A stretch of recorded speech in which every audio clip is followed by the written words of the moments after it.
Pessoal, dessa vez a live tá gravada, porque aqui eu tenho muito receio da internet não funcionar legal. Eu meio que tô viajando, então eu não consigo pegar as coisas de uma forma tão prática assim para vocês. Mas a gente não vai perder o nosso tema, não vamos perder a nossa regularidade.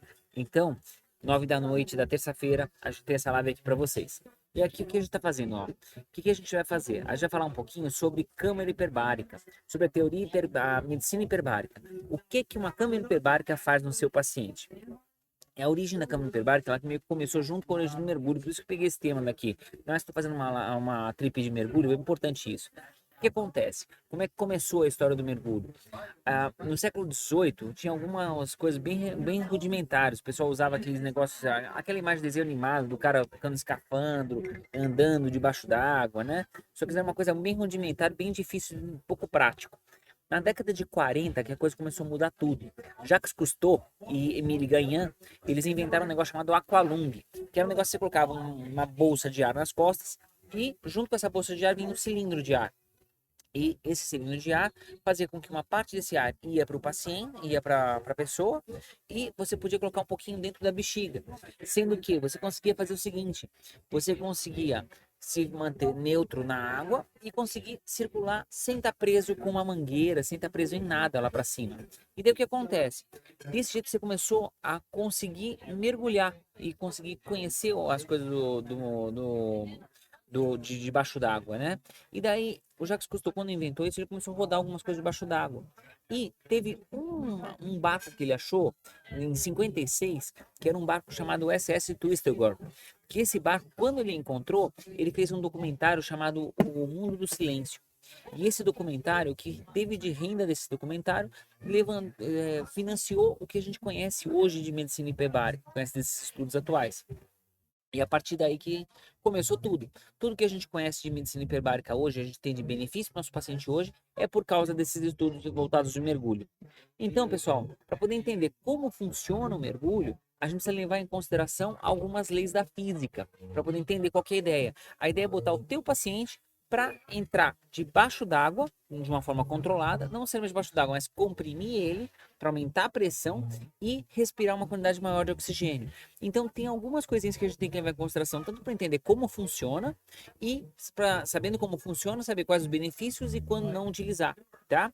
Então, coisas que a gente tem que ter na cabeça. Primeira coisa, uma atmosfera, a gente tá agora, eu tô aqui no nível do mar, né? Então, nível do mar, uma atmosfera é 760 milímetros de mercúrio, ou mais ou menos 10 metros de água salgada, 10,1 metros de água salgada, ou 10,3 metros de água doce, né? Tem uma lei da física, que é aquela PVNRT, vocês lembram disso de algum lugar do passado, né? E daí tem uma lei que chama Lei de Boyle. A Lei de Boyle, o que ela fala? A Lei de Boyle fala que a pressão, ela tem uma variação relacionada totalmente com o volume. Se eu aumentar a pressão, eu diminuo o volume de um gás. Essa que é a lógica, certo? E de uma forma constante. Então, o que acontece, galera? Olha essa imagem aqui em cima, para quem acho que se não me engano é desse lado aqui, ó. O que acontece? Você vai perceber que conforme eu aumento eu diminuo o volume, eu aumento o volume, eu diminuo a pressão. Se eu apertar um gás, ele vai aumentar a densidade. Essa aqui é a lógica da coisa, certo? Então, pessoal, baseado nisso, eu sei que se eu comprimir um, um gás, ele diminui a pressão. Tá? E olha que interessante, tem outras coisas legais também disso daí. Então, são algumas leis da física que são importantes para você conhecer como funciona a câmara hiperbárica. Outra lei que é importante vocês conhecerem chama a lei de Gay-Lussac, tá? Se eu pego e eu comprimo, se eu mantenho a pressão constante e eu esquento um gás, ele vai aumentar o volume, tá? Então, é uma coisa importante, eu não posso pressionar muito rápido, senão eu vou esquentar demais o paciente, entendeu? E outra coisa importante também da gente levar em consideração, chama lei de Henry. Essa daí é uma das mais importantes, em especial no mergulho. Por quê? Desculpa, no mergulho não, na medicina hiperbárica. Por quê? Se eu pego um gás, certo? E eu tenho um meio líquido. Se eu aperto esse gás, a quantidade desse gás que vai solubilizar é maior. Olha que interessante isso daqui, ó. Se eu aperto um gás tem um líquido embaixo, o gás que está aqui, e uma parte dele está solubilizado no líquido, você vai aumentar a quantidade desse gás que está dissolvido no líquido. Isso é importante porque é assim que você vai aumentar a oxigenação dos tecidos na hora de você entrar numa câmara hiperbárica. É por causa disso aqui que você consegue oxigenar mais um tecido quando eu aumento a pressão do ambiente onde eu estou. Essa que é a lógica, entendeu, pessoal? Então o que acontece? Olha que legal. Quando eu pego isso daqui, o que vai acontecer? Você tem que você tem o quê? Você aumenta a parte solubilizada do oxigênio. Ah, mas é só oxigênio? Não, porque tem um outro princípio que chama lei de Dalton. Que daí é o seguinte: se você tiver mais pressões, mais medicação, mais substância, vários gases, você vai aumentar a pressão de todos esses gases. E a somatória dessas pressões dos gases é que vai chegar na pressão total. Então, por exemplo, hoje eu estou aqui em ar ambiente na superfície. Eu estou respirando 0,21 O2 e 0,79 de nitrogênio. Se eu aumentar para 2 atmosferas, vamos supor que eu pegue um sistema, um aqualung, e eu caio aqui na água. E eu vou descer 10 metros. Eu vou passar a respirar 0,42 O2 e 1,56 nitrogênio. E isso daí pode ter alguns efeitos. E é essa que é a ideia no mergulho. E essa que é a ideia também na medicina hiperbárica. Se eu aumentar a pressão, eu vou aumentar a quantidade de O2 que eu estou respirando. E isso pode ter um efeito. Você vai solubilizar mais oxigênio e isso vai ter alguns impactos no teu paciente, certo? Então é isso que a gente tem que ter na cabeça. Então, na prática, o que acontece? Você vai ter alguns objetos que eles vão se alterar com a pressão, tá? Então, o que acontece? O que é sólido não vai mudar de volume. O que é líquido, ele pode deformar, mas ele não vai mudar o volume. E o que é gás, ele vai ter compressão, certo? Então, o que acontece? Coisa que a gente tem que ter na cabeça para você poder indicar ou contraindicar uma cama hiperbárica. Qualquer coisa que é oca, que tem ar dentro, pode potencialmente deformar. Galera, olha o risco disso. Imagina você pegar um paciente que tem, por exemplo, um marca-passo que tem ar dentro dele e eu comprimo. Se eu esmagar o marca-passo do nosso paciente dentro de uma cama hiperbárica, ele pode ter um problema sério por estar com o marca-passo dele não funcionando, já que você esmagou ele com gás. Então, olha o perigo. São coisas que você tem que pensar. Dependendo da marca do marca-passo, ele não pode entrar numa cama hiperbárica. É uma coisa para pensar. Catéter de porta-cat, por exemplo, aqueles catéteres implantados, ele é inteiro sólido. Ele é sólido e ele tem um líquido dentro. Então ele não vai ter esse tipo de alteração, ele não vai ter esse efeito de esmagamento. Teoricamente, alguém que tem um catéter implantado pode sim até entrar debaixo d'água, sem problema nenhum. Mas quando você tem um dispositivo implantado que potencialmente é oco, pode dar encrenca, certo? E o que acontece quando você bota um ser vivo num ambiente hiperbárico? Agora que a gente pegou um pouquinho de física, um pouquinho de tudo, o que acontece, galera? Vamos ver. Vamos pegar um pouquinho de fisiologia renal e fisiologia pulmonar, para vocês entenderem o que acontece. Se vocês lembrarem como é que tá, vocês lembram dos volumes pulmonares, galera? Vocês têm uma coisa que chama volume corrente, você tem a capacidade vital, volume residual e o espaço morto anatômico. Aqui, ó, deixa eu pegar uma imagenzinha aqui para vocês. Olha essa imagenzinha aqui, pessoal. O volume corrente é essa respiraçãozinha que você está respirando o tempo todo, ó. O que está entre essas duas barrinhas aqui em cima, tá? Então, o que acontece? O que você vai perceber? Peraí, cadê? Papapá. Aqui, ó, só um segundo. Aqui. Cadê? Aqui, pronto. Se vocês forem olhar, pessoal, olha essa barrinha aqui, ó. Você vai ver que vai ter o volume corrente, que o cara inspira, expira, inspira, expira, inspira, expira. O volume tá para cima e o tempo tá ao redor do tempo. Daí você vai ter o volume inspiratório máximo, que é o volume corrente, que tá entre essas duas barrinhas, mais o quanto ele consegue inspirar, e o volume expiratório, que é o mínimo. E você, quando o cara solta todo o ar, tem um volume mínimo que está embaixo dessa imagem, que é o que a gente chama de volume residual, certo? Então o que tem que ficar na cabeça? Quando você inspira, você aumenta a quantidade de ar que está no teu pulmão. Quando você solta o ar, você diminui quando está no teu pulmão, certo? Então o que fica na cabeça, galera? Quando eu tenho essa situação, Você não pode, por exemplo, parar de respirar, certo? Por quê? Se você prender o ar e você entrar num ambiente onde você estiver, por exemplo, descomprimindo, o volume do ar vai aumentar muito. Só 10 metros, por exemplo, dobra o volume. Então, uma das piores encrencas que pode acontecer no mergulho, que é o que a gente chama de barotrauma, é você soltar, prender o ar e subir de 10 metros para a superfície. Você dobra o volume do ar que está dentro do pulmão e esse pulmão ele vai fazer um pneumotórax, vai romper o pulmão. É tipo você pegar uma bexiga de uma sacola de ar e puf, explodiu, certo? Por isso tem que ter muito cuidado com isso. Outra coisa, tem espaços dentro do ouvido que são aerados. Você tem o ouvido médio, a orelha média. Então o que acontece? O cara tem que conseguir equalizar o ar de dentro do nariz para o ar do pulmão, do ouvido. Então ele precisa conseguir ter essa equalização. Precisa ter uma certa velocidade na pressurização e na despressurização, certo? Outra coisa que a gente tem que ter na cabeça, o que faz o cara respirar? O que dá o trigger para a pessoa respirar não é a quantidade de oxigênio. Ah, eu estou precisando de mais oxigênio. Não. O que dá o trigger, que te dá vontade de respirar, é a quantidade de CO2 que você tem no corpo. E se você pressuriza muito, o que acontece? Você vai tanto aumentar CO2 quanto aumentar O2. Tem um negócio que chama apagamento de água rasa. Que é o quê?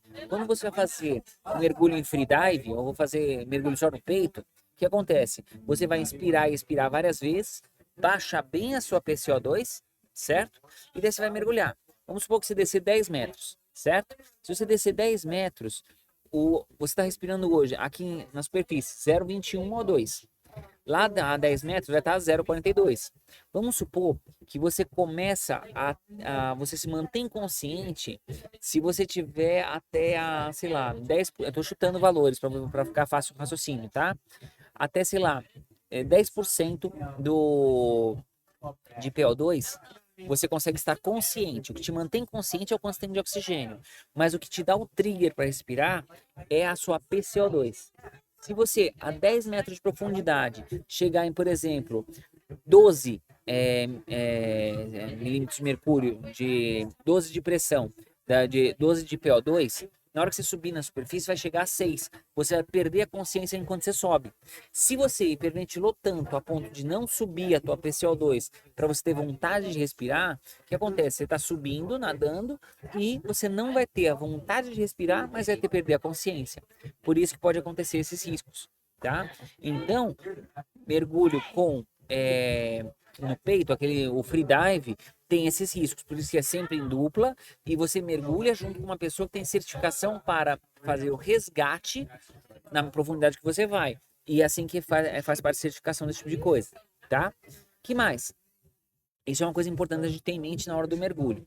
E na fisiologia renal, o que tem que ficar na cabeça? Quando você circula o sangue pelo rim, o que mantém a pressão? Você tem uma coisa chamada sistema renina-angiotensina. Quando você tem o sangue chega no rim, o que acontece? Se por um acaso diminui a pressão renal, o que acontece?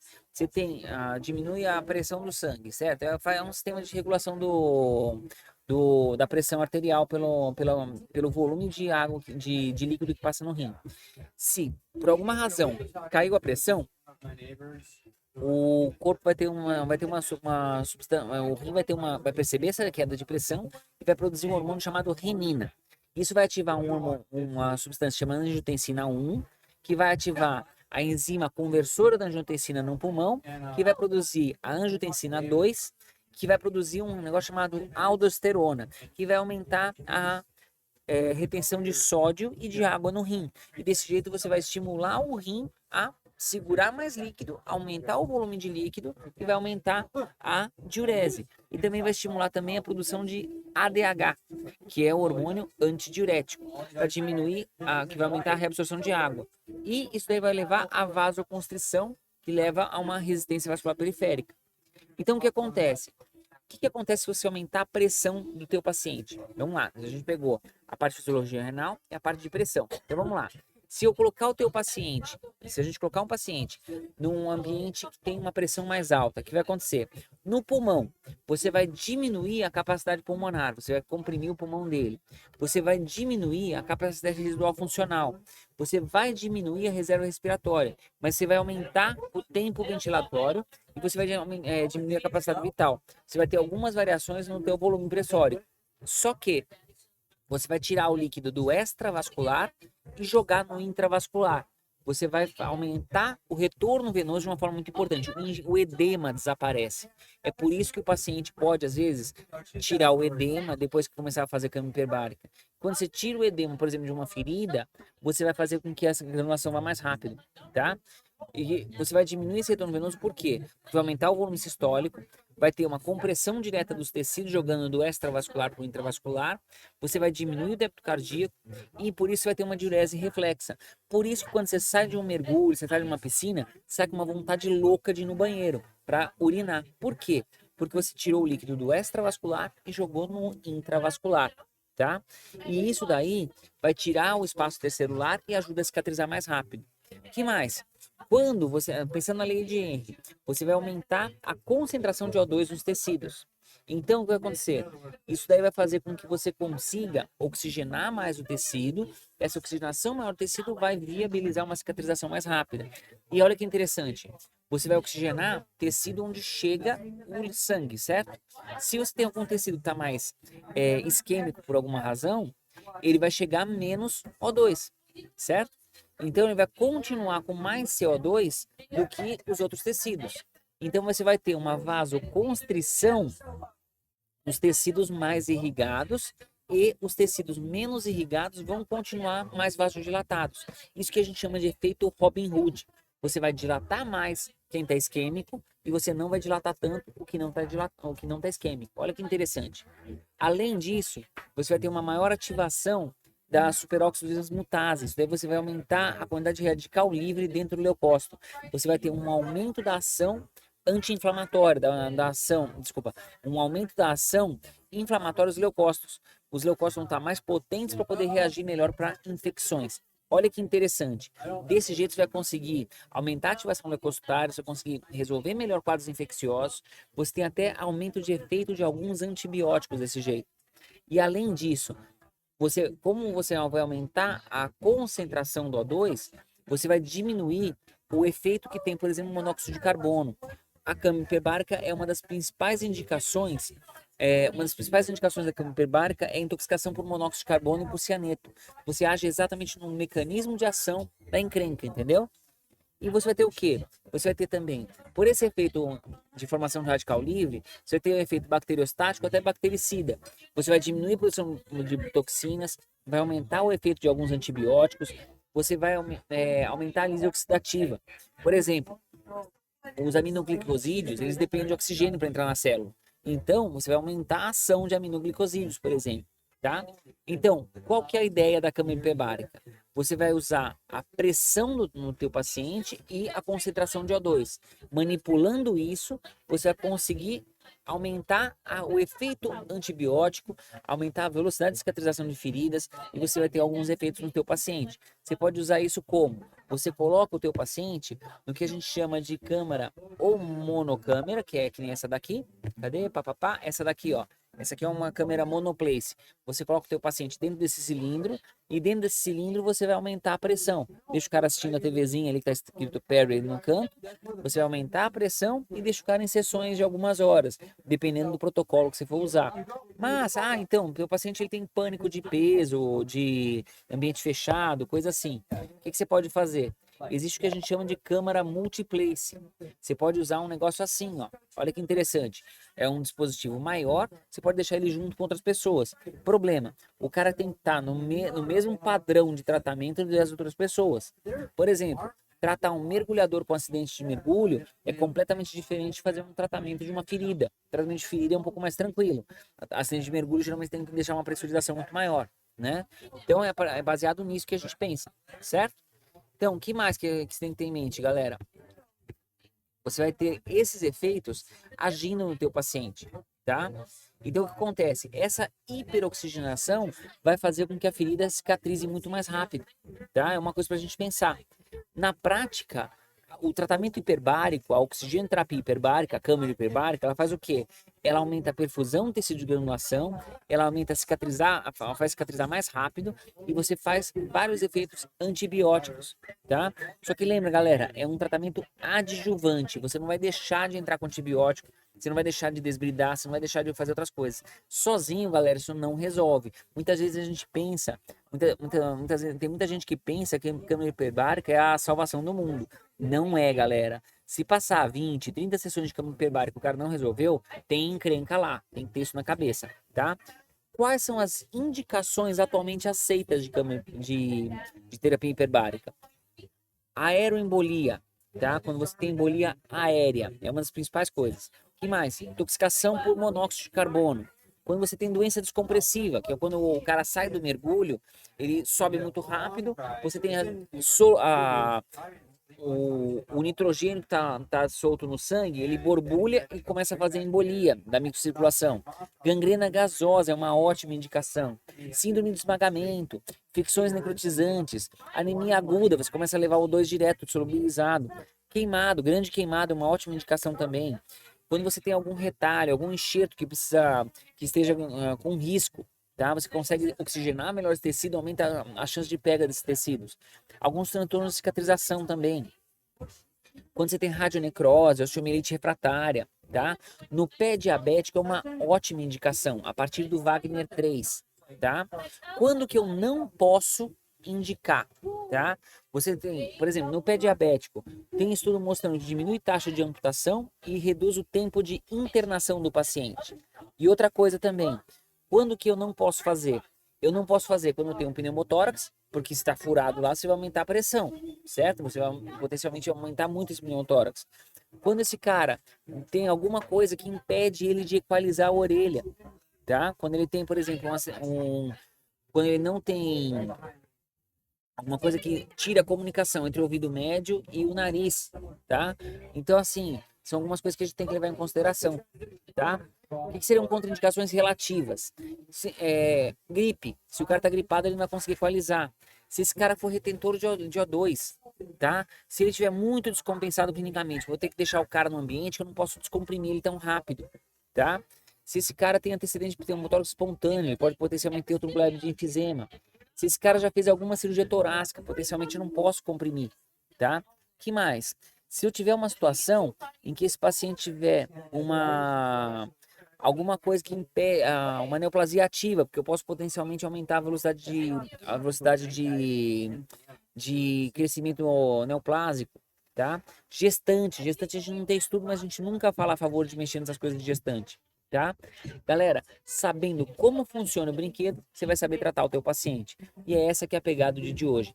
Transforma uma coisa que você só ouve falar como se fosse estação ciência, uma coisa conhecida para você saber como lidar com isso. Beleza? Qualquer dúvida, qualquer coisa, me manda mensagem pelo Instagram, tá bom? Essa aula ela vai ficar no ar por uma semana e na próxima terça-feira a gente troca por uma outra live também. Beleza? Galera, estamos juntos. Qualquer coisa, qualquer dúvida, vocês me mandam mensagem pelo Instagram. Falou, galera. Até mais.